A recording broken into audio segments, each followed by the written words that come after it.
Hello friends, Odia education village को आपण समस्त को स्वागत। आज आम प्रथम समाप्ति सूचक आकलन 2025 बा अर्धवार्षिक परीक्षा 2025 सप्तम श्रेणी विषय भूगोल रो समस्त प्रश्न और उत्तर गुड़िक डिस्कसन करनेबा। वीडियोटी स्टार्ट करने पूर्व चैनल रे प्रथम थर पे आसीथिले चैनल टी को सब्सक्राइब करनियंतु। वीडियोटी भल लागिले गोटे लाइक निश्चित करंतु। तो चलंतु देरी न करी आज वीडियोटी स्टार्ट करनेबा। प्रथमे देखिनेबा 1 नंबर ठीक उत्तरटी टिक चिन्ह दियो। क नंबर केउटी गोटिए प्राकृतिक परिसंस्था नुहे। ऑप्शन रे अछि जंगल, एक्वेरियम, मरुभूमि। एहार सठिक उत्तरटी हे जिवो एक्वेरियम। ख नंबर केउटी एक मानवकृत परिवेश। ऑप्शन रे अछि पर्वत, समुद्र, रास्ता। सठिक उत्तरटी हे जिवो रास्ता। ग नंबर पृथ्वीर गभीरतम स्तर को कोन कुहा जाय। ऑप्शन रे अछि भूत्वक, मांटल, कोर। सठिक उत्तर हे जिवो कोर।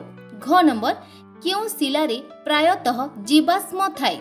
ऑप्शन रे अछि रूपांतरित, अवक्षिप्त, आग्नेय। सठिक उत्तरटी हे जिवो अवक्षिप्त। व नंबर छतु शिला काहा द्वारा सृष्टि हुए। ऑप्शन रे अछि नदी, पवन, हिमबाह। यार सठिक उत्तरटी हे जिवो पवन। तापरे परवर्ती प्रश्न आमे देखिनेबा।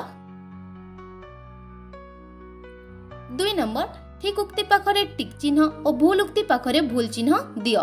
क नंबर जल दिवस सेप्टेम्बर 23 तारिख रे पालित हुए। एटा भूल अछि, या पाखरे भूल चिन्ह देबा। ख नंबर ट्रोपोस्फियर वायुमंडलर सर्वनिम्न स्तर। एटा ठीक अछि, या पाखरे टिक चिन्ह देबा। ग नंबर वायुमंडल रे जबक्षारजान परिमाण 21 भाग। एटा भूल अछि, या पाखरे भूल चिन्ह देबा।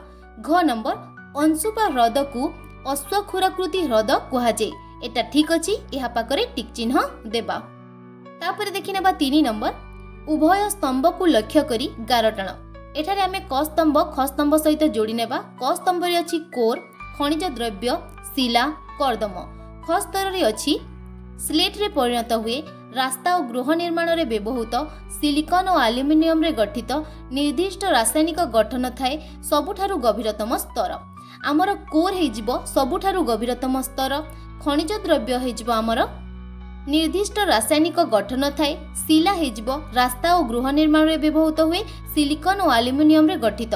कर्दम हे जिवो आमर स्लेट रे परिणत हुए। एही बोली भाबरे आमे सठिक गारटाणी की जोड़ी नेबा। तापरे परवर्ती प्रश्न आमे देखि नेबा। 4 नंबर परिवेश रो मुख्य अंश कोन किंबा मालभूमि काहाकू कहा जाय। ए दीटा मध्यरु गोटे प्रश्नर उत्तर देबा पे हेबो। मु यार उत्तर गुडी को कहि दोछि। प्रथमे परिवेश रो मुख्य अंश गुडी को हेउछि प्राकृतिक परिवेश। एथिरे भूमि, जल, वायु, उद्भिद एवं प्राणी जगत अंतर्भुक्त। मानवकृत परिवेश एथिरे मनुष्य द्वारा निर्मित संरचना यथा घर, रास्ता, कारखाना इत्यादि अंतर्भुक्त। मानव परिवेश एथिरे व्यक्ति विशेष, परिवार, संप्रदाय, धर्म, शिक्षा, अर्थनीति एवं राजनीतिक परिस्थिति रे अंतर्भुक्त। किंबा मालभूमि काहाकू कहा जाय। एहार उत्तर लिखिबा। मालभूमि हेउछि एक उच्च भूमि जहाकि चारि पाखरे समतल अंचल ठारू उच्च एवं एहार उपर भाग प्रायतः समतल बा अल्प ढालुआ होइथाय। एहाकू टेबुल लैंड मध्य कुहा जाय, कारण एहार आकृति एक टेबुल परि देखा जाय। ए बोली भाबरे आमे एहार उत्तर गुडी को लेखि नेबा। तापरे परवर्ती प्रश्न देखि नेबा।